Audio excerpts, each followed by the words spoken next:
particularly. Oh shoot.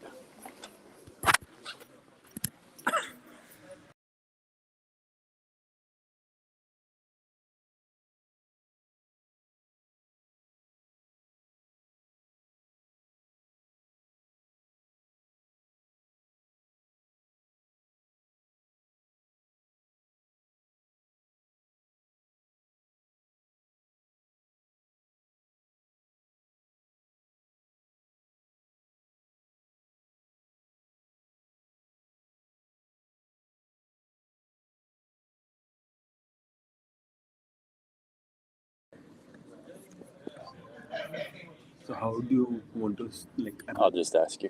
We'll start. right into there, right? Yeah. So, hello. We're doing some live streams from the Voice and Video AI Hackathon this weekend in San Francisco and remote. Introduce yourself and tell us who you are. Yeah, I'm Karan, one of the co-founders of Composio, and we are building the communication layer for AI agents.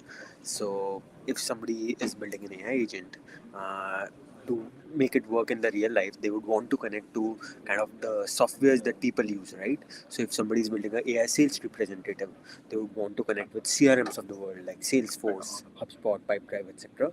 And somebody building a personal productivity assistant would want to connect with like popular tools like Gmail, Slack, Calendar, so that like they can automate their customers Gmail, or kind of scheduling of the events, etc.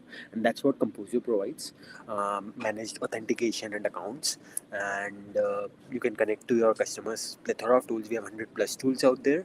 And very fine-tuned function calling schema, so that the agents get these, in some sense, like prompt engineering. You have to do tool engineering, and we have done it a lot on kind of top of like a lot of users are using us, so have done it a lot already in Composio, so you don't have to take care of that. What are the really hard things about getting function calling to work with LLMs? So we have a like blog around it, like a research around it. But one of the examples is like very simple example, but kind of these LLMs don't work very well with nested schemas. So kind of if there's making an example right now, but if there's a person inside that, there is an address inside that, there's a city and pin code. So that like, and if there are a bunch of these things, that confuses LLMs a lot. And we showed that one of the things that we do internally is like flattening that schema. So making it like person underscore address underscore city, or person underscore address underscore pin code, and that increases accuracy by anywhere from 30 to 50%. So this is a really good tip. If you're doing function calling with LLMs, you can flatten the schema. You should flatten the schema, and Composio can help you with that. Yeah, and like a bunch of other things that we do internally to make like function calling work better.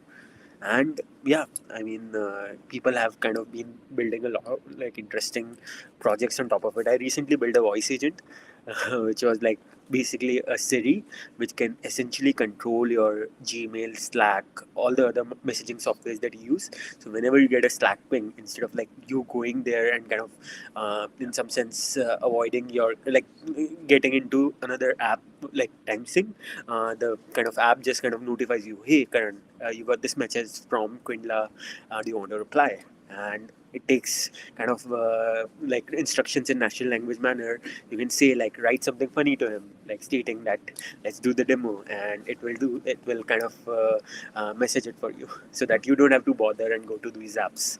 That's awesome. Where can people go to check it out and see a demo? It's on Composio.dev. The platform exists there. Composio.dev, as your t-shirt says. Yeah, it does. And yeah, it's like the demos are on my Twitter. The Twitter handle is KaranVaidya6. Okay. Yeah. Awesome. Thank you. Yeah, and we are like, I'm just kind of as part of this hackathon, I'm building Pipecut integration with Composio. So like people building these voice agents can also use Composio's tools and kind of like make interesting voice agents around them. I definitely think agent frameworks, evaluation frameworks really need to address the voice use cases because they're so. If you're building a voice agent, you need a lot of scaffolding around it. So I'm excited to see your Pipecat integration. Cool. Thank you. Awesome. Thanks.